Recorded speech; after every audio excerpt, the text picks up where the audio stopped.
Chia Su counsels an attack on the capital. The person who collided with the irate Tung Cho was his most trusty advisor, Lai Ju. Lai had not fallen in spite of the shock, and at once helped his master to regain his feet and led him inside to the library, where they sat down. "What were you coming about? Happening to be passing your gates, I heard that you had gone into your private garden to look for your adopted son. Then came Lu Pu running and crying out that you wanted to kill him, and I was coming in as fast as I could to intercede for him when I accidentally collided with you. I am very sorry, I deserve death. The wretch, how could I bear to see him toying with my fair one? I will be the death of him yet. Your graciousness is making a mistake. It is the plucked tassel story over again. But if you remember, Prince Chuang of Chu made no fuss about the liberties taken with his lady love, although the hat tassel in her hand betrayed the culprit. His restraint stood him in good stead, for the same man saved his life when he was hemmed in by the hosts of Tsn. After all, Cicada is only a woman, but Lu Pu is your trustiest friend and most dreaded commander. If you took this chance of making the girl over to him, your kindness would win his undying gratitude. I beg you, sir, to think over it well." Tung Cho hesitated a long time. He sat murmuring to himself. Presently he said, "What you say is right, I must think over it." Lai Ju felt satisfied. He took leave of his master and went away. Cho went to his private rooms and called Cicada. "What were you doing there with Lu Pu?" said he. She began to weep. "Thy handmaid was in the garden among the flowers when he rushed in on me. I was frightened and ran away. He asked why I ran away from a son of the family and pursued me right to the pavilion where you saw us. He had that halberd in his hand all the time. I felt he was a vicious man and would force me to his will, so I tried to throw myself into the lily pond, but he caught me in his arms and held me so that I was helpless. Luckily, just at that moment you came and saved my life. Suppose I send you to him." She shrieked with terror. "After having been yours to be given to a mere slave. Never, I would rather die." And with this she snatched down a dagger hanging on the wall to kill herself.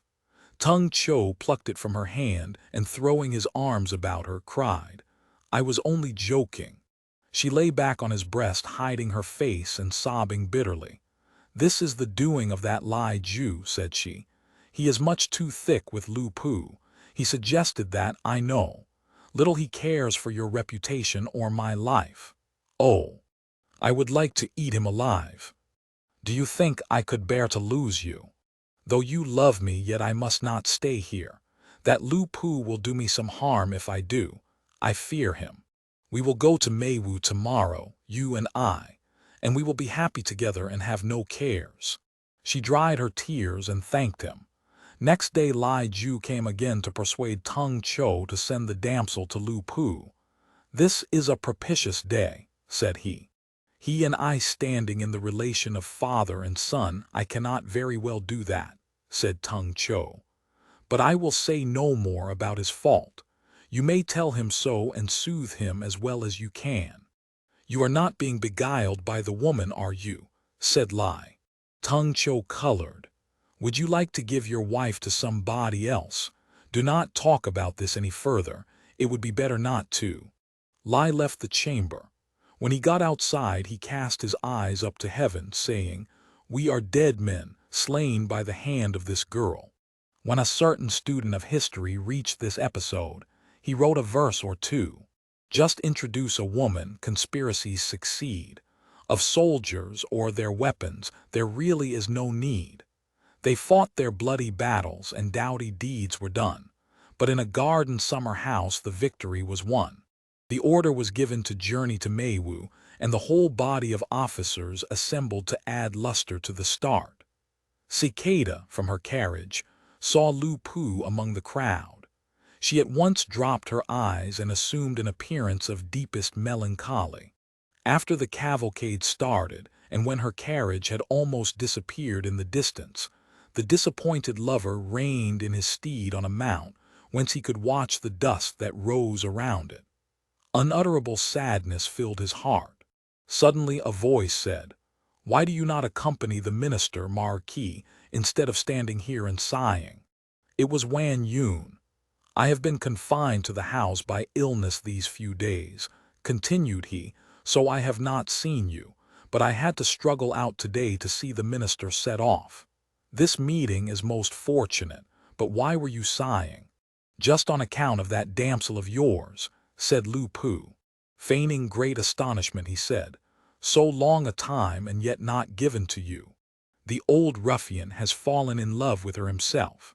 Surely this cannot be true." Lu Pu related the whole story while Wang Yun listened, silent, but stamping on the ground as with irritation and perplexity. After a long time he said, "I did not think he was such a beast." Taking Lu Pu by the hand, he said, "Come to my house and we will talk it over." So they went away together to the house and retired to a secret room. After some refreshments, Lu Pu told the whole story of the episode in the garden just as it happened.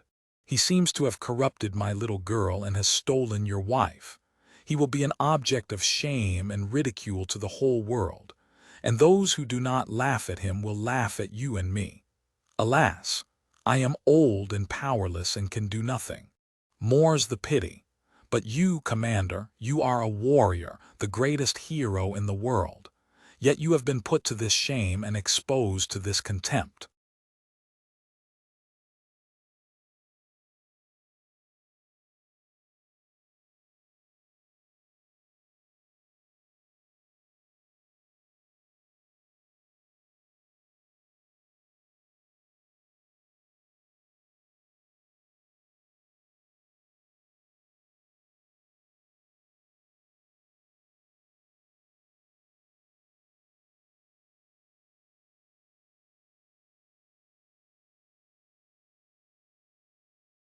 A wave of fierce wrath rolled up in Lu Pu. Banging the table, he shouted and roared.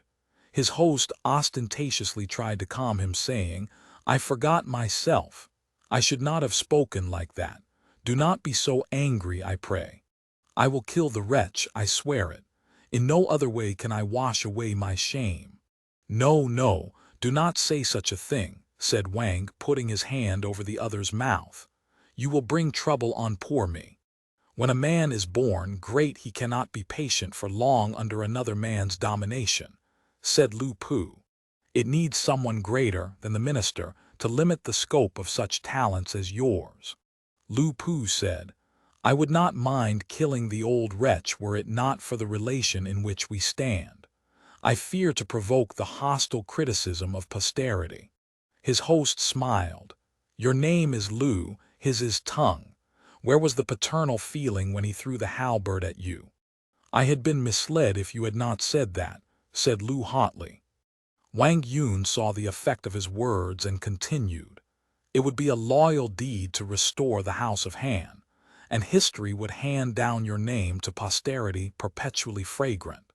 If you lend your aid to Tung Cho, you will be a traitor, and your name will stink through all the ages." Lu Pu rose from his place and bowed to Wang Yun. "I have decided," said he. "You need not fear, sir." "But yet you may fail and bring upon yourself misfortune," said Wang. Lu Pu drew his dagger, and pricking his arm swore by the blood that flowed. Wang fell on his knees and thanked him. "Then the Han sacrifices will not be cut off and you will be their savior.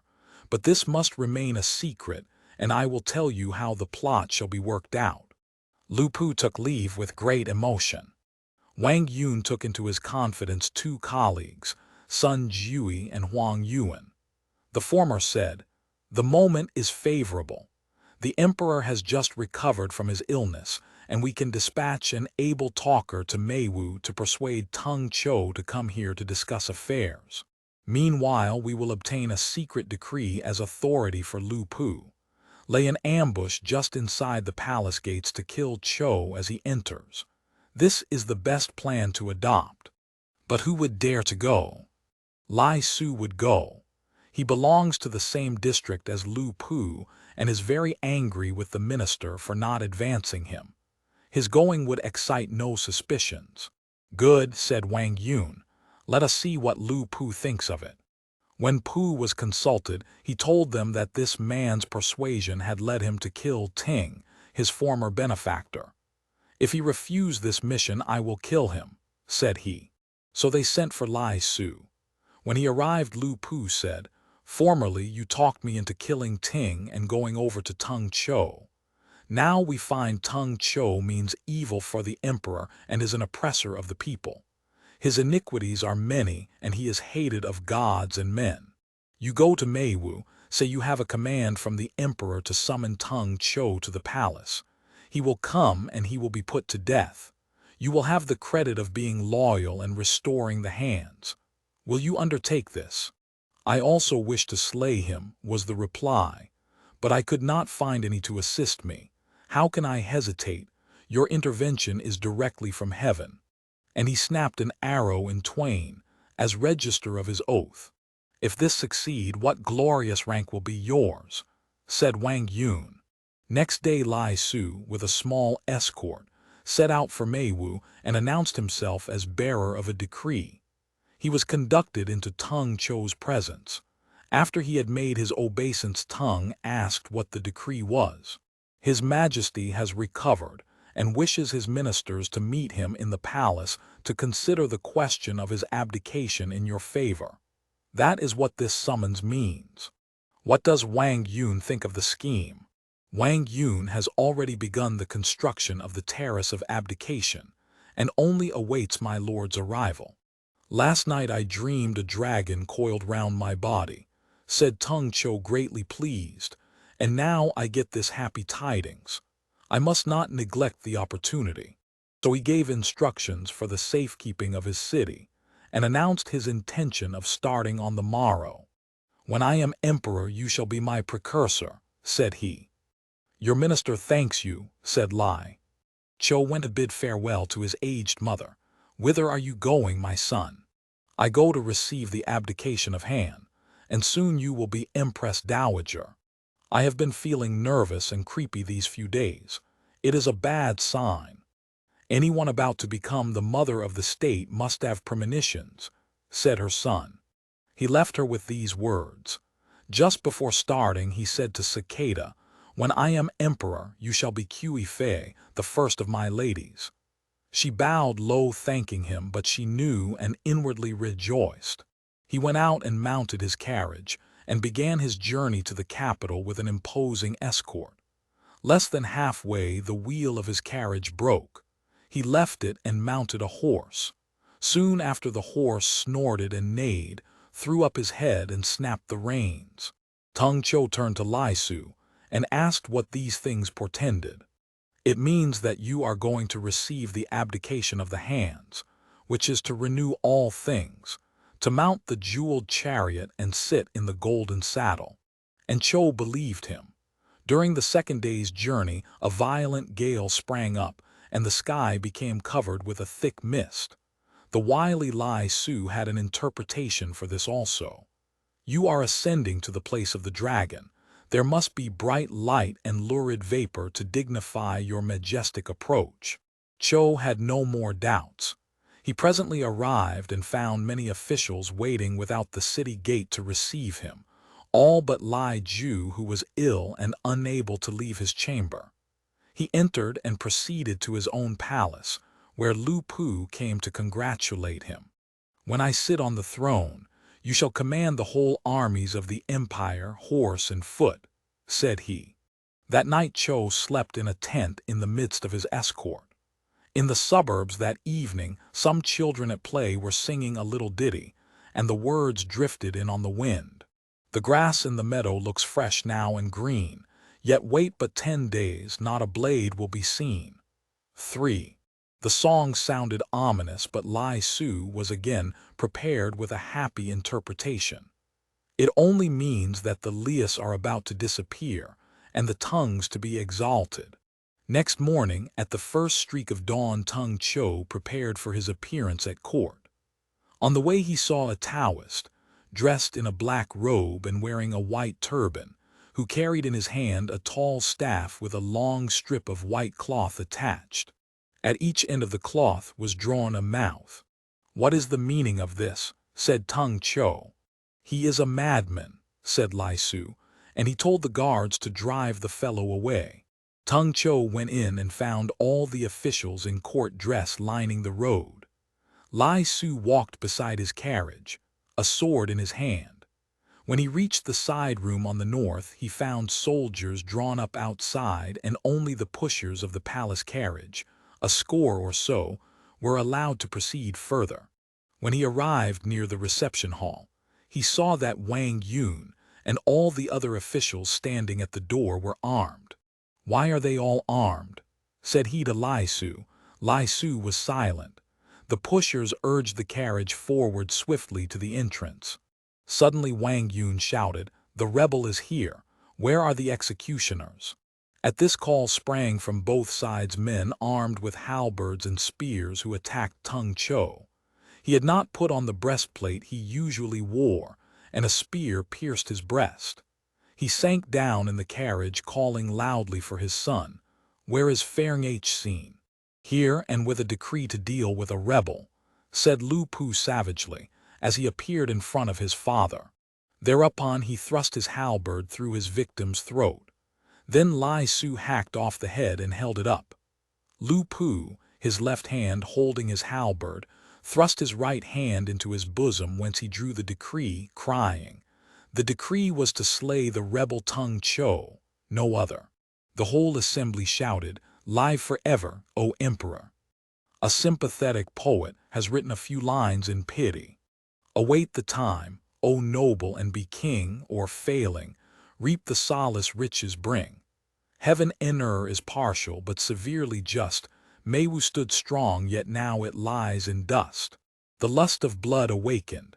Lu Pu urged the slaughter of Lai Ju, who had been the confidant of the murdered minister, and Lai Su volunteered to go in search of him. But just then a shouting was heard at the gates, and it was told them that a household slave had brought their intended victim in bonds. Wang Yun ordered his immediate execution in the marketplace. Tung Cho's head was exposed in a crowded thoroughfare. He was very fat, and the guards made torches by sticking splints into the body. The passers-by pelted the poor head and spurned the body with their feet.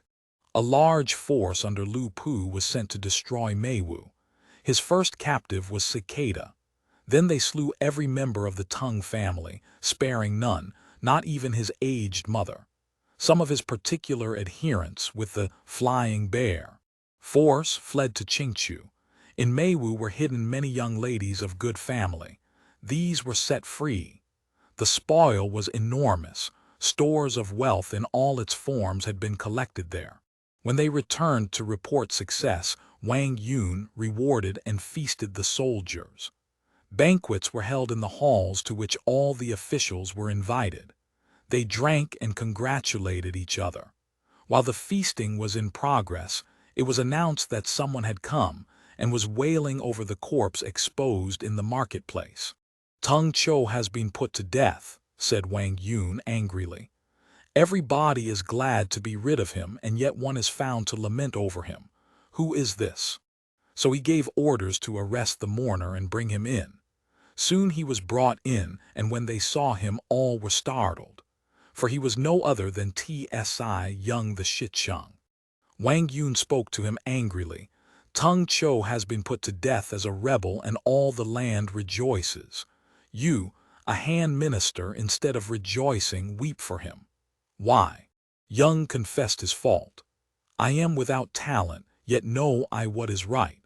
Am I the man to turn my back on my country and toward Tung Cho? Yet once I experienced his kindness, and I could not help mourning for him. I know my fault is grave, but I pray you to regard the reasons. If you will leave my head and only cut off my feet, you may use me to continue the history of Han, whereby I may have the good fortune to be allowed to expiate my fault." All were sorry for him, for he was a man of great talents, and they begged that he might be spared. The preceptor Ma secretly interceded for him, pointing out that he was famous as a scholar, that he could write glorious history, and that it was inadvisable to put to death a man renowned for rectitude. But in vain. The great counselor was now strong and obdurate.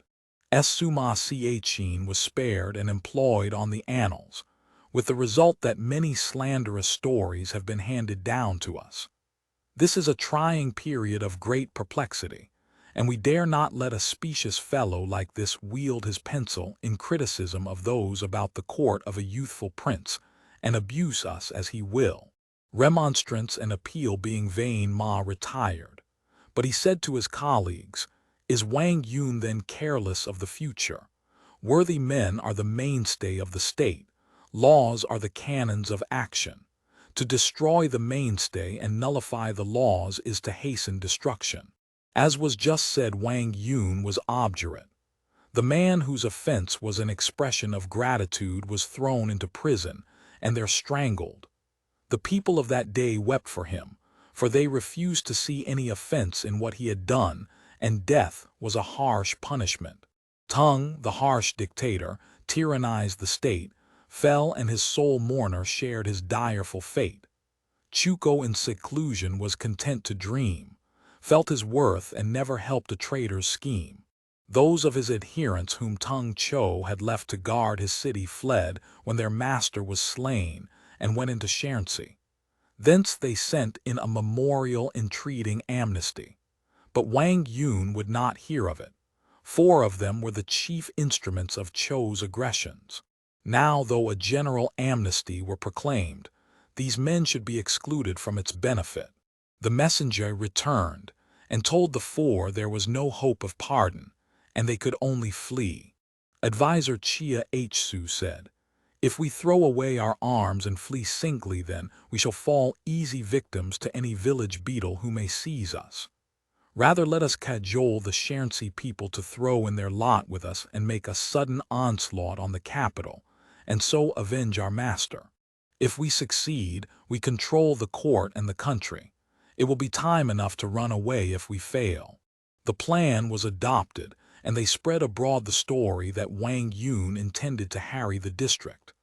Having thus thrown the people into a state of terror, they went a step farther and said, "There is no advantage in dying for nothing. Revolt and join us." So they cajoled the people into joining them and gathered a host equal to 10 legions. This horde was divided into 4 parts, and they all set out to raid the capital. On the way they fell in with a son-in-law of their late chief, with a number of soldiers. He had set out to avenge his father-in-law, and he became the van leader of the horde. As they advanced, the news came to Wang Yun, and he consulted Lu Pu. "They are a lot of rats," said he. "Never mind how many there are of them, be not in the least anxious." So Lu Pu and Lai Su went to oppose them. The latter was in advance and met Niu Fu.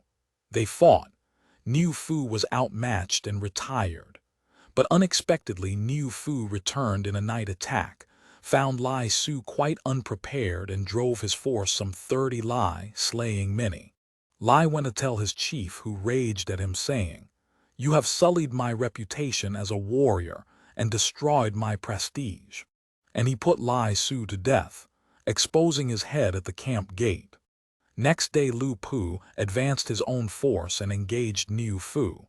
Could the result be the least dubious? Niu Fu was driven off. That night he called in his friend Hu Chia to advise him. "Lu Pu is too doughty a fighter for us to hope to overcome him. Our case is hopeless. Our best course is to desert these 4 men, secrete our valuables, and leave the army with just a few of our followers." The plan of Niu Fu was adopted, and the 2 traitors that very night packed up and made their way out of camp. They were only half a dozen. They came to a river, and while crossing, Hu Chia, tempted by the lust of wealth, slew his companion. Then he went to offer the head to Lu Pu. Lu Pu inquired into the matter, and when a follower told him the truth, he put the double traitor to death. Then he advanced against the rebels and fell in with Lai Tsui's force. Without giving them time to form in battle array, he attacked. Horses curveting and spears set, the men dashed in irresistibly, and Lai Tsu, making no stand, fell back a long way. He took up a position under a hill, and then sent to call his fellows to council. Lai Tsu said, "Lu Pu, though brave in battle, is no strategist and so not really formidable. I will lead my men to hold the mouth of the gorge, and every day I will incite him to attack, and when he comes toward me, Commander Kuo can smite his rear, after the manner of Piang Yue when he fought against Chu. While thus I am alternating attack and retreat, you other two will march off in different directions towards Shangan. Such an attack at 2 points must end in his defeat." They set themselves to carry out this scheme. As soon as Lu Pu reached the hills, a force came out to attack him. Pu made an angry dash toward the enemy, who retired up the hill, whence they shot arrows and hurled stones like rain. Lu Pu's men halted. At this moment the report came that the rear was being attacked, and there appeared Su. At once Lu Pu wheeled toward the new enemy, but immediately the rolling drums gave the signal to retire, and Lu Pu could not come to blows with them. As he called in his men, the gongs clanged on the other side, and his former opponent came as if to smite him. But before he could join battle, his rear was again threatened by Kuo, who in his turn drew off without striking a blow. Thus Lu Pu was baited till his bosom was near bursting with rage. The same tactics continued for several days. He could neither strike his enemies nor escape them. His men had no rest. In the midst of these distracting maneuvers, a messenger rode up in hot haste to say that the capital was in imminent danger from a double attack. He at once ordered a march to save the capital, which became a rout when both his opponents came in pursuit. His loss was heavy. He soon reached Shangan and found the rebels there in enormous numbers, and the city quite surrounded. Lu Pu's attack had but little effect, and as his temper became more savage under defeat, many of his men went over to the rebels. He fell into deep melancholy. Then a remnant of Tung chose adherents still in the city, led by Lai Meng and Wang Fang, began to lend aid to the attackers, and by they secretly opened the city gate, and the besiegers poured in. Lu Pu exerted himself to the utmost but could not stem the tide. At the head of a few horse he dashed over to the Qingso Gate, or Gate of the Black Lock, and called out to Wang Yun, who was on the other side, that the case was desperate, and bade him mount and ride to a place of safety. Wang Yun replied, "If I am gifted with the Holy Spirit of the state, I shall succeed in restoring the tranquility which I desire. But if I have it not, then I offer my body a sacrifice. I will not quail before dangers. Thank the noble supporters east of the pass for their efforts, and bid them remember their country." Lu Pu urged him again and again, but he would not leave. Soon flames started up all over the city, and Lu Pu had to leave, abandoning his family to their fate. He fled and joined Yuan Shu. Lai Tsu and his fellow leaders gave full license to their ruffians, who robbed and murdered their fill. Many high officers perished. In time they penetrated to the inner palace, and the eunuchs begged the emperor to proceed to the Suenping Mern, the gate of pervading peace, to try to quell the rioting. At sight of the yellow umbrella, Lai Tsu and Su checked their men, and they all shouted, "Long life, O Emperor!" Wan Sui. The emperor stood by the tower and addressed them, "Nobles, what means it that you enter the capital in this unruly manner and without my summons?"